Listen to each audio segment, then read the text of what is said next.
ګل رخسار لا چې عزتګل طلاق ورکړو ګل رخسار راپاڅېده او عزتګل یې بېدردۍ سره قتل کړ. راځئ مینهوال موږ سره دا ویډیو تر اخره پورې ګورئ چې تاسو ته پوره معلومات در ورسېږي. د دې معلومات نه مخکې زه تاسو ته دا یادګي نه وکړم تاسو کو چارې زموږ په دې سوپر کلیک چینل کې نوي وئ چینل هم نوي سبسکرایب کړئ. مهرباني وکړئ تاسو زموږ دا سوپر کلیک چینل د سره سبسکرایب کړئ خوا کې سره د ټلۍ نشان ووهئ چې هر یوه نوي معلوماتي ویډیو تاسو ته په اسانۍ باندې در ورسېږي.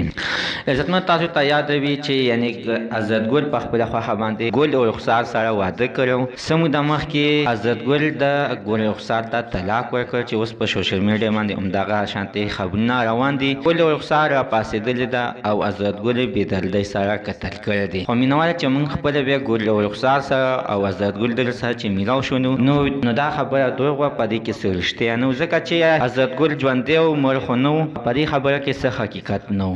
زموږ د دې ویډیو مقصد دا دی چې یعنې رښتیا چې راځي نو دروغو به دنیا ورانه کړې وي. مینهوالو په دې خبره کې څه رښتیا نشته. عزتګل وایي ما نه مې خپلې ښځې په خپله خوښه باندې طلاق اخیستی خو زما مې ورسره په زندګي نه تېرېدله، دا کې د وجې نه و د ما طلاق ورکړو. نو دا بیا ګل رخسار دومره جرأت څنګه کولی شي چې یعنې په ما باندې یا ډز وکړي یا ما په چا باندې قتل کړي. مینهوال زموږ د سره تر نن ورځې خبر د دې ځای پورې د نویو معلوماتو لپاره د سره زموږ د سوپر کلیک چینل د سره سبسکرایب کړئ خوا کې سره د ټلۍ نشان ووهئ چې هر یوه نوي معلوماتي ویډیو تاسو ته په اسانۍ باندې در ورسېږي.